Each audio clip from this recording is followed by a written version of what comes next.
Hello, we're back.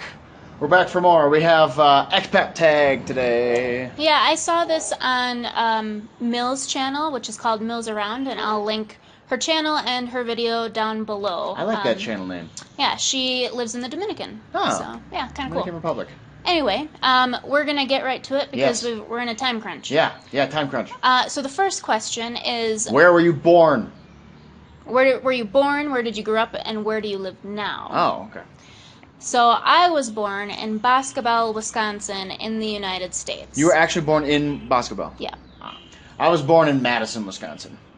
I also grew up in Boscobel. Yeah. I grew up in Lodi. Lodi is just north of Madison. Mm-hmm. It's basically Madison. Right. It's not basically Madison, but it's close. Close. Yeah. And we live now in Arequipa, Peru. Yes. Arequipa, Peru. Arequipa. So, yeah. it's awesome. What made you leave your home country? You should look below. We left a link for why we're here. We already did this. We were kind of already answered this in a big way. It's a long, complex answer, so just watch the video. But I guess the first thing I should say is that there were more things that drew us to Peru than pushed us out of the United States. Definitely. That's the short version. Right. But what those pulls were, you'll have to watch the video. Sure. But one of them is working on climate change. I really wanted to be part of the solution for that, so that's one of the reasons we're here. What do people say when they find out where you're from? And this, because we're both from Wisconsin, it's a big nothing. Because no one knows where Wisconsin is. Yeah, no one knows where that is. Wisconsin is not exactly one of the flagship states of the United States, we'll say. Right. So usually when I say I'm from Wisconsin, people say, Wisconsin? Where's that? And I say... We tell them it's by Canada, just so they understand it's cold and stupid. Question number 4. What was the easiest and hardest part of adjusting to your new country? Food is the easiest. Yeah, and... Food's fantastic. And the laid-backness. Yeah.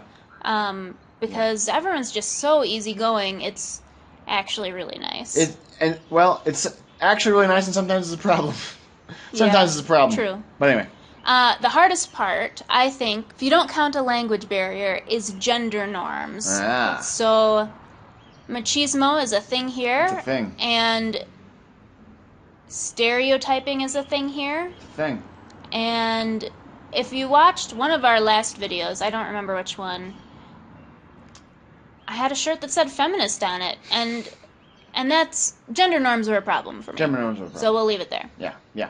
Otherwise, bureaucracy, which goes along with the baddest part of being laid back. Like, things just don't happen quickly.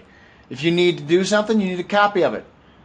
But you also need to legalize it. You need to go to the notary, and you need to get a copy of it. And you need to notarize pay for it every time. Yeah. You just got to do all these things. Why? Just 'cause. It just takes longer. Yeah. Which is frustrating. Yep. So what are some of the images and words and sounds that sum up your experience so far as an expat? So I'm going to just overlay an image right now. Yeah. Of Volcano Misty, Yeah, not a big because deal. that is the flagship volcano here. Yeah, it also defines pretty much every single of my mornings. Every single one of my mornings, I'm just the first thing I look at. Yeah. And there are so many things that Arequipan culture ties to Volcano Misty, so it's also rather symbolic and kind of cool. So. Yeah, totally. Words, I like this one, and we might get some flack from our Peruvian friends. Here it comes.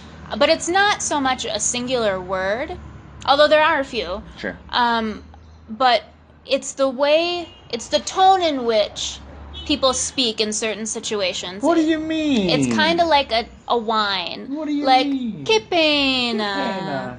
Or, things like that. That's the word, I guess, that kind of sums up my I go with idea.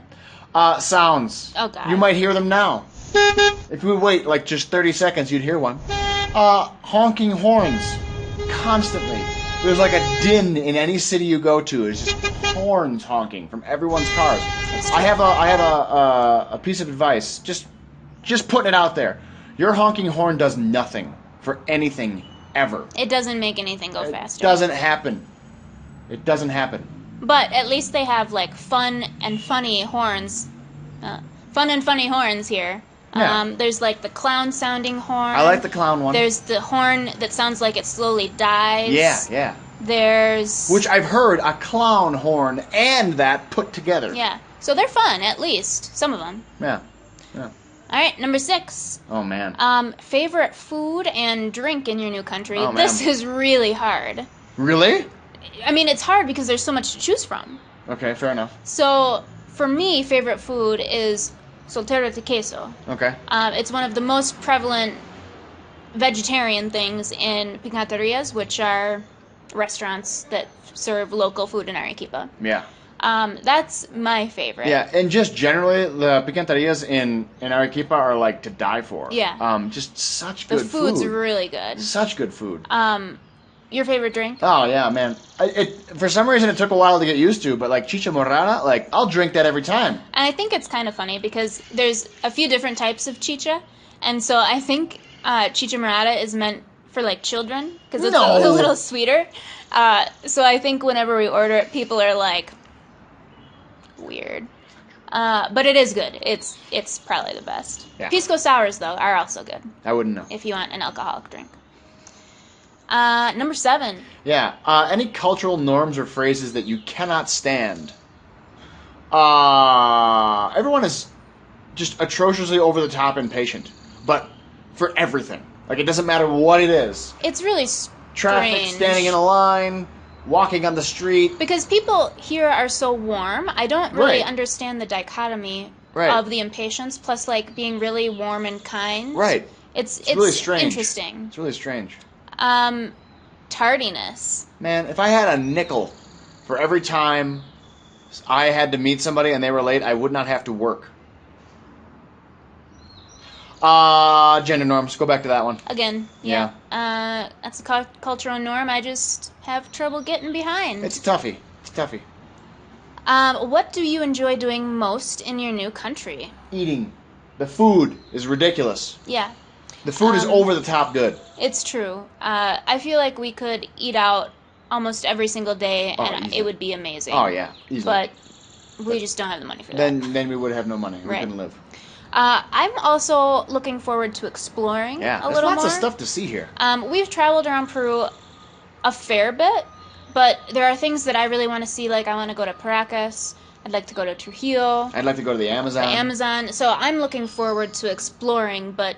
We've seen a lot, but there's just so much in this country to see. Right. This country is just amazing. Yeah. Lots to see and to explore. Number 9. Do you think you'll move back to your home country? Not anytime soon. No. This is a permanent thing. If you haven't watched any other videos, we actually moved our entire household worth of goods here. So we moved here. This isn't we're just traveling through and doing the nomad thing. This is the thing. This is the real deal. Yeah. And number 10. The biggest difference between your new country and your home country. And we'll state the obvious first. Language. Right. We're from the United States. Most people speak English. Although we don't have, like, a national language. Right. But, and here, most people speak Spanish. Which it is the national language. Right. I want to add to the list here, weather. The weather is a huge difference here. Yeah. I bask in the glory of the sun every day. I telecommute. I'll link my telecommuting video down below. So one of my jobs is in Wisconsin, and they had a snow day today. We don't get snow days here. I mean, it rained. It's gonna rain. It's gonna rain. But that's not gonna stop you from going to work. No. That's not gonna stop you. Yeah, it's a good one. Time, like, just people's value of time is a lot more loose around here. Yeah. That's a big difference. Peruvian time is a thing. Yeah, Peruvian time is real. Also, the availability of things. You know, it's not like we can go to Target and, like, get everything we need all in one. Things are available here. You just have to know where things are, which, as outsiders, that's kind of difficult for us. And sometimes we'll ask people, and the directions aren't super great, and so it's a bit of a rigmarole, I guess. Yeah.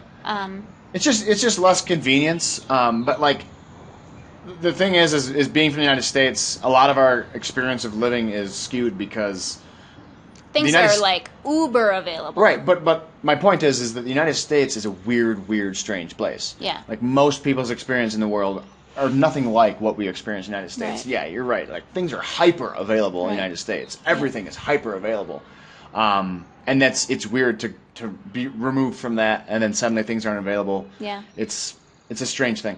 Yeah.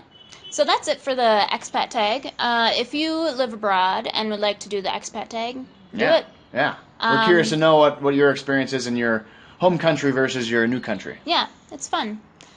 So we are going to go, and we'll see you in the next video.